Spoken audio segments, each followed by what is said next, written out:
Last episode, we found out about the origin of the builders and how the original P.E.K.K.A was created. But there are still 2 more versions of the P.E.K.K.A that are still unanswered for. So this is going to be the story of how the mini P.E.K.K.A and super P.E.K.K.A were brought into this world of Clash.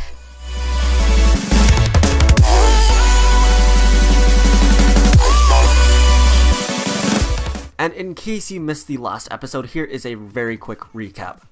Bill and Dirk were both dwarves added to the game. However, they both did not know how to fight. So to please the village chief, they both tried to create something that could really impress the chief. Bill created what is now known as the P.E.K.K.A, and Dirk created what is now known as the Crusher. The chief was extremely disappointed in Dirk's creation that he exiled him off the island, and Bill ended up becoming the village's official builder. However, after years of working for the cruel chief, he started to regret making the choice to become the village's builder. And now for the continuation. Welcome back. So even though the builder didn't like his job in the village, he decided to put up with it for the time being. But the thing that really got him through this was the fact that he learned how to clone himself and create 4 other builders. But we'll explain that in another story. As the years went on, he continued to do the same old job day in and day out. However, about 5 years later, he finally reached his boiling point. But first, let's head over to where the other builder, Dirk, was exiled. After almost 4.5 years, Dirk finally woke up from his extremely long slumber and realized that he was on some mysterious island. Even though he was sleeping for almost 5 years, he still clearly remembered how his brother showed him up and created some super cool new mechanical robot called a P.E.K.K.A. Even though Dirk was super impressed with his creation, he also felt super betrayed that he got exiled, whereas Bill, his brother, got to stay back in the main village. So Dirk promised himself that one day he will return to the village with the biggest and best creation the village has ever seen in their lives. But the only problem was that he still had to create this new super creation. He still didn't even know what he wanted to make. So first, he decided to make his house. He got to work and finished his first building, the Builder Hall. And once he was done creating that, he decided to create a laboratory as well, that he would use to create his new creation. However, after a few days, and even weeks, his mind was still blank, and he had no good ideas. But then one day, he had a flashback to when he got exiled. He remembered seeing his brother's creation, and how magnificent it looked. However, he felt that there was something missing to it. So then it hit him. I'll just create a bigger and better version of the P.E.K.K.A. So he quickly got to work gathering all the resources he could find, and he worked hours on end. He worked many days without even sleeping, so determined to finish his project. And then about 14 days later, he added the finishing touches to his creation. And then he went outside to await and see what the final product looked like. Then, out of the smoke emerged Dirk's version of the P.E.K.K.A. When it got out of the building collapsed behind him. This new creation was a powerhouse. 5 seconds after being born, he already destroyed a full building. Dirk could not have been happier. But then once the smoke settled down, a tiny blue metal robot came running out. This was no Mega P.E.K.K.A. This was just a tiny little mini P.E.K.K.A.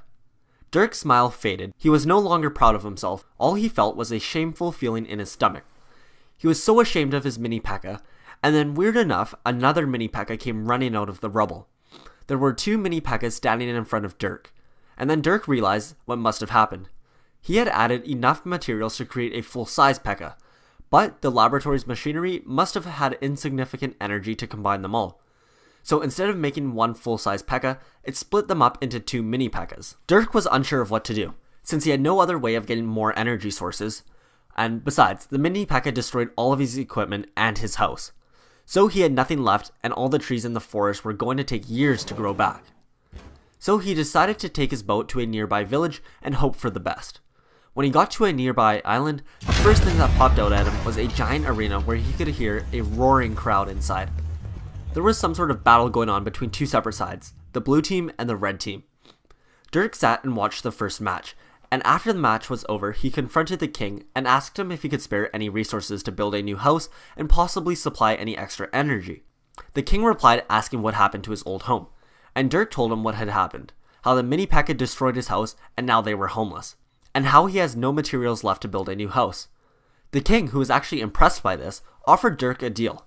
He said, I'll tell you what, I will give you all of your necessary resources that you need for your house, and then I'll even triple that, and give you even more for any future projects you might have in mind. However, I do not have anything that can help you with your shortage of energy.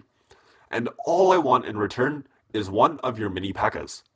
If that thing can destroy buildings as easily as you say, then I think it can help us win way more battles. Dirk thought about it for a second, and then realized that he has too many pekkas, so why not just give up one? Besides, one destroyed his house, so he didn't really want to be around him anyways. So Dirk and the king made their trade. And then Dirk went back to his island, and the king became an unstoppable force with a new mini pekka. Once Dirk got back to his island, he quickly rebuilt his house and started working on some new plans for his Pekka 2.0. Once again, he worked for weeks on end, but he still could not think of any solution to prevent the machine from making 2 mini pekkas instead of 1 super pekka. He was about to lose hope, but then one day a broken ship washed ashore. Unfortunately, a wizard and hogrider had both turned to elixir, and what was left was the hogrider's hammer and the wizard's cloak. Dirk picked up the hammer and the cloak, and inside of the cloak was a bottle of blue liquid in it. The liquid was buzzing with electricity, and Dirk thought that this must have been the lightning spell. So he took it back to his lab, brought the mini pekka in with him, and this time added the whole bottle of lightning to the mix. He turned the machine on and stepped out again. The machine started to shake and smoke again, before finally coming to a stop. This time the building exploded from the inside as a gigantic pekka stepped out. This pekka fused with the lightning spell and was just radiating energy. And when he stepped outside, Dirk's mouth hung open, and he quietly whispered to himself, "It's a super pekka."